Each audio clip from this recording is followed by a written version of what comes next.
correction. Things take a while to coalesce and come around, so they get like a focal point.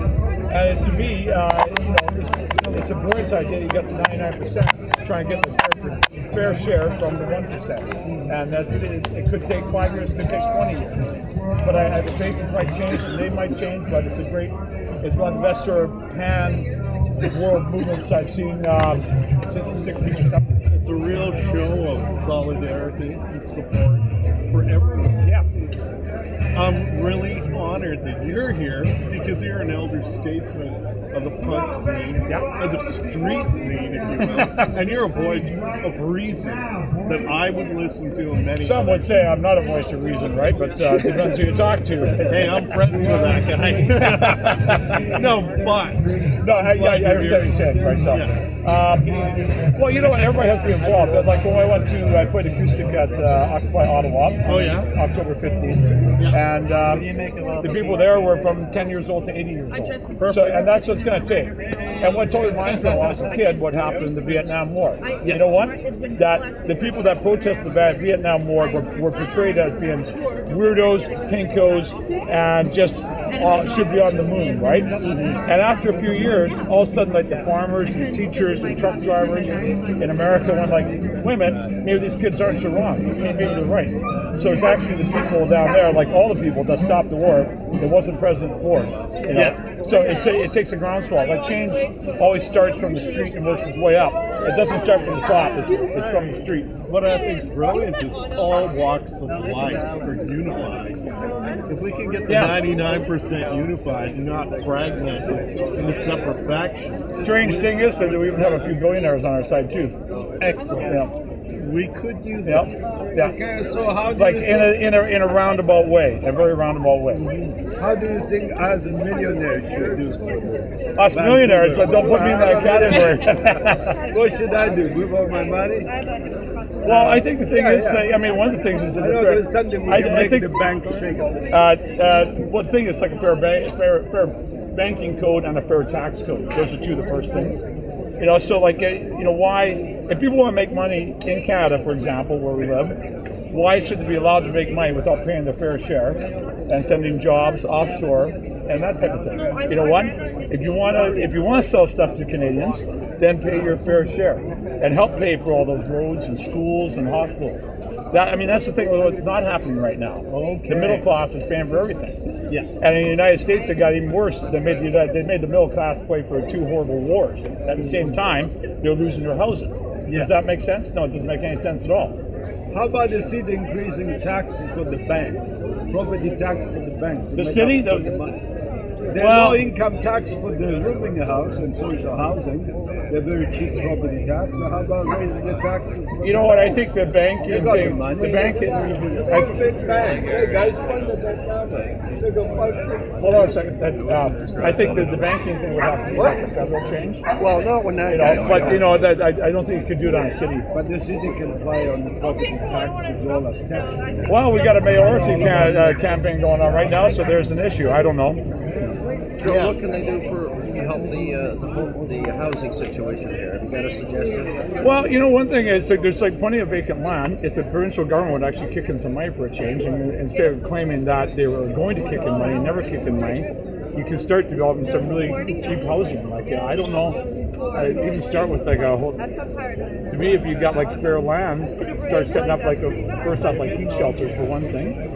And then, like, there's sort of mini houses, you can build out storage units, and you have like communal kitchens, and you have staff that help make sure that everything keeps working, right?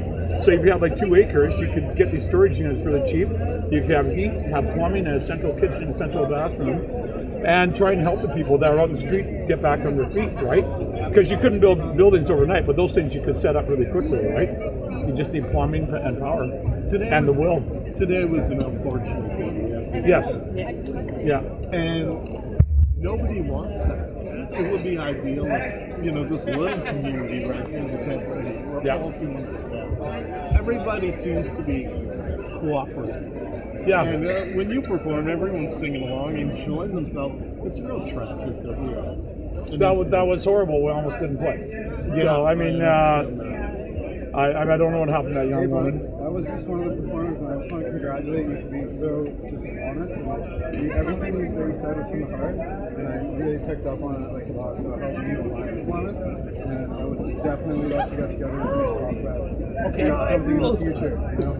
Okay, yeah. I feel direction. Well, okay, no, I'm not hard to find. It's something down, right? So, I mean, look online, you can find it out. And best of luck in life. I gotta get going because I got a presentation with my MacBook Pro. Okay, all right. Okay, take care. See ya. Yeah. There's my card, Joe. Okay. For you too. Okay, great. On Yeah. there, that's okay. Yeah, no, thank you. Yeah. You got his card? You give him his card? Hey, Well, we got a card to get. hey, good to see you there, Sid. Yeah. Yeah. Well, I don't know how to speed anything up, right? So, I've been here every day. yeah. Well, you know what? I think it's going to take 2 or 3 years before it really. By next spring and next summer, it's going to be like 20 times as big as it is now. Like obviously, the winter time is going to be like a rough time, especially in Canada and the northern states and northern Europe and stuff like that. But you know, I think it's going to take a couple of years, and it's really, you know, the change will be big. I mean, it happens everywhere that people power takes root. I mean, you look like North Africa, or before that, like in Serbia is a good example, or Indonesia. They didn't take 2 years. Well, sometimes they have. It depends on the situation. But they didn't, right? Well, I'm saying I think that the forces are powerful enough that's going to take longer because they're better organized than, say, the governments in North Africa. You know what I mean? The capitalists here have an awful lot to They're more protect. brutal. I was ready to say. Yeah, that's a Canada, very good point. Yeah. In Canada, we're most fortunate. I was going to say the people rebelling there had guns. Yeah, and the know, people we're not and using the, guns. and No the army guns and the in police Egypt. weren't afraid to use Or in guns either, Tunisia. right? So, Luckily, Or in we Iran don't in have to deal with that, and hopefully we can peacefully come up with a solution. well, who's the greatest protester ever? Mahatma Gandhi. You know? Oh, no. Yeah. So I mean, that's the way to do it, right? But if you get enough people, then all of a sudden the people in charge, they're afraid. And you get like a big enough mob that all of a sudden the police go like, "Hey, I'm with you." They switch sides, go like, "Oh man, they don't just want to get the leaders; they want to get us too, right?" All of a sudden the army joins in too. I mean, it's one of those things, right? They are doing that Yeah. in our occupied. Even in the States, many are on the sides of the protesters.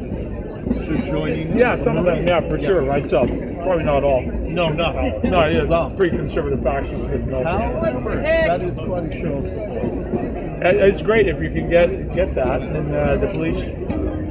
You know, some of the police would be sympathetic. Some would be unsympathetic. Absolutely, right? And veterans, you remember it. I don't know how to. Veterans will bring up this is what they fought for.